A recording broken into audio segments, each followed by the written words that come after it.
बहुत दिनों की बात है। एक शहर में एक आदमी रहता था। कुछ समय बाद उसकी पत्नी की मृत्यु हो गई। उसकी एक बेटी थी जिसका नाम सुमन था। बाप बेटी दोनों आराम से रहते थे। एक दिन उस आदमी ने दूसरा विवाह करने का फैसला कर लिया। उसका विवाह तो हो गया, परंतु उसकी दूसरी पत्नी बहुत चालाक निकली। कुछ ही दिनों में सौतेली माँ ने सुमन के साथ बुरा बर्ताव करना शुरू कर दिया। वह सुमन से सारा सारा दिन काम करवाती और एक पल के लिए भी उसे खाली नहीं बैठने देती थी। इस पर भी कई बार वह सुमन को भोजन न देती और वह बेचारी बिना कुछ बोले भूखी सो जाती। इधर सुमन की सौतेली माँ के यहाँ एक कन्या ने जन्म लिया। उसका नाम किरण रखा गया। सुमन अपनी छोटी बहन से बहुत प्रेम करती थी, पर उसकी माँ को यह भी अच्छा नहीं लगता था। वह जब सुमन को अपनी लाडली बेटी किरण के साथ बैठे देखती, तभी गुस्से में आकर कहने लगती, जाओ यहाँ से, सुबह से यहाँ बैठी क्या कर रही हो। कुछ दिनों बाद सुमन के पिता की मृत्यु हो गई। अब तो उसकी माँ का व्यवहार और खराब हो गया। सुमन को इतने बड़े मकान में रसोई घर के साथ वाला एक गंदा सा स्टोर मिला हुआ था। वह वहीं उठती बैठती और वहीं सोती। उस मकान के दूसरे कमरों में जाने की उसे मनाही थी। बस सफाई करने के लिए वह वहां जा सकती थी। सुमन को बहुत काम करना पड़ता था। सारे घर की सफाई करती, कपड़े साफ करती, फर्श रगड़ रगड़ कर धोती और सारे घर का भोजन बनाती। भैंस को नहलाना, चारा डालना, लकड़ी काटना, कुएं से पानी लाना, बहुत से काम उस सुकुमार कन्या को करने पड़ते। काम करते करते कई बार तो वह बहुत थक जाती, परंतु किसी से शिकायत न करती। एक दिन सौतेली माँ ने सुमन और किरण से कहा, जाओ आज मछली पकड़ कर लाओ। जो टोकरी भरकर मछली नहीं लाएगी उसको मार पड़ेगी और रात को उसे भोजन भी नहीं मिलेगा। सुमन जानती थी कि यह चेतावनी केवल उसी के लिए है। किरण को न तो मार ही पड़ सकती थी और न भोजन के बिना वह रह ही सकती थी। सुमन सुबह से शाम तक तालाब के किनारे बैठी रही। उसने मछलियों से अपनी टोकरी भर ली, परंतु किरण सारा दिन इधर से उधर घूमती रही। उसने सारा समय नाच गाने और फूल तोड़ने में खो दिया। सूर्य के अस्त होने तक किरण ने मछली पकड़ना शुरू ही नहीं किया था। किरण ने ज्यों ही अपनी बहन सुमन की टोकरी मछलियों से भरी हुई देखी तो उसे एक तरकीब सूझी। वह कहने लगी, देखो बहन, तुम्हारा चेहरा धूल से भर गया है, तुम इस निर्मल जल में स्नान क्यों नहीं कर लेती। माँ तुम्हारा चेहरा इतना गंदा देखेगी तो क्या कहेगी। सुमन को यह सलाह अच्छी लगी। वह उधर स्नान करने के लिए तालाब में घुसी और इधर किरण ने उसकी मछलियाँ अपनी टोकरी में डाल ली और टोकरी उठाकर जल्दी से घर भाग गई। जब सुमन ने यह देखा कि उसकी मछलियाँ किरण उठाकर ले गई हैं, तो वह बेचारी वहीं जोर जोर से रोने लगी।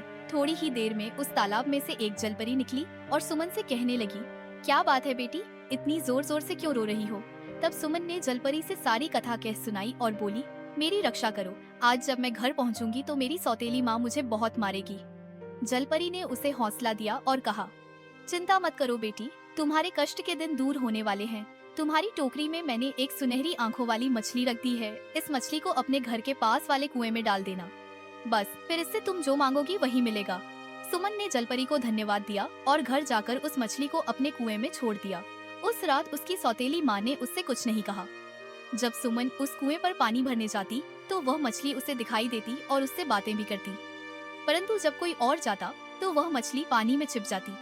सुमन की सौतेली माँ को थोड़ा बहुत शक होने लगा कि इस कुएं में जरूर कोई है जिससे सुमन अकेले में बातें किया करती है। इसी से उसने एक दिन सुमन को किसी काम से दूर भेज दिया।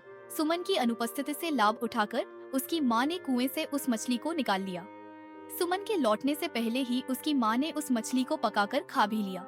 जब सुमन काम से लौटी तो वह कुएं पर गई।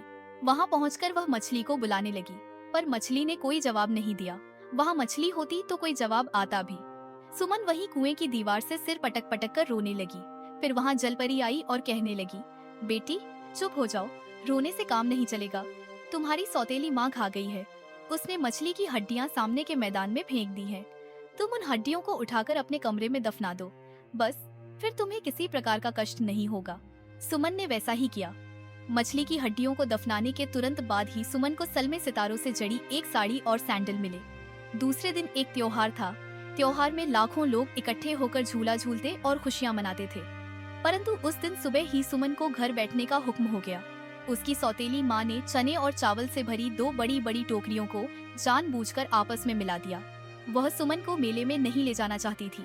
उसे विश्वास था कि न यह काम समाप्त होगा और न यह मेले में जा सकेगी। उसने सुमन से कहा, सुमन तुम घर बैठकर इन चनों और चावलों के दानों को अलग अलग करो।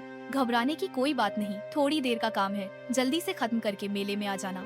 इतना कहकर दोनों माँ बेटी सुंदर सुंदर कपड़े पहनकर मेले में चली गईं। उनके जाने के बाद सुमन की आंखों में आंसू आ गए।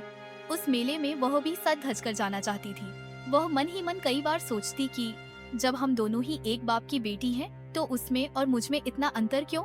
सुमन ने सिसकियां लेते हुए कहा, हे जलपरी, मेरी सहायता करो। उसी क्षण वहाँ सैकड़ों चिड़ियां इकट्ठी हो गईं। सब चिड़ियों ने थोड़ी ही देर में चनों और चावलों को अलग अलग कर दिया। सुमन झटपट मेले में जाने के लिए तैयार हो गई। उसने वही सलमे सितारों वाली साड़ी और सैंडल पहने जो उसे कल मछली की हड्डियों को दफनाने के बाद मिले थे। उस साड़ी में सुमन राजकुमारी सी लग रही थी। ज्यों ही सुमन मेले में पहुंची, किरण उसे देखकर बड़ी हैरान हुई।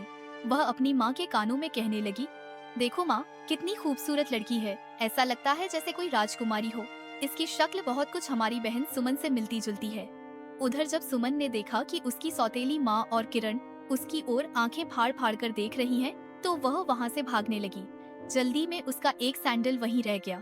उस सैंडल को वहाँ घूमते हुए सिपाहियों ने उठा लिया और जाकर अपने राजा को दे दिया। राजा ने उस सैंडल को बड़े ध्यान से देखा। सैंडल बहुत खूबसूरत था। राजा ने इससे पहले कभी इतना सुंदर सैंडल नहीं देखा था। राजा ने उसी वक्त घोषणा कर दी कि जिस लड़की ने ऐसा सैंडल पहना हो, उसे पकड़कर राज दरबार में लाया जाए। सिपाही अपने घोड़ों पर चढ़कर मेले में पहुंचे और सुमन को पकड़कर राजा के पास ले आए। राजा ने ज्यों ही सुमन को देखा, उसी क्षण उसने सुमन को अपनी महारानी बनाने का निश्चय कर लिया। दोनों का विवाह हो गया। सुमन आराम से राजमहल में रहने लगी। अब उसे किसी बात की चिंता नहीं थी, परंतु उसकी सौतेली माँ और किरण को इस घटना से बहुत दुख हुआ। वे दोनों सुमन को मार देना चाहती थीं, परंतु उन्हें राजा से डर लगता था। कुछ दिनों बाद ही सुमन के पिता का मृत्यु दिवस मनाया गया। सुमन को अपने घर जाना पड़ा। सुमन को घर में पाकर पहले तो उसकी सौतेली माँ बनावटी हंसी हंसती रही और कहती रही, मेरी बेटी बहुत अच्छी जगह पहुंच गई है, भगवान तुम दोनों की उम्र लंबी करे।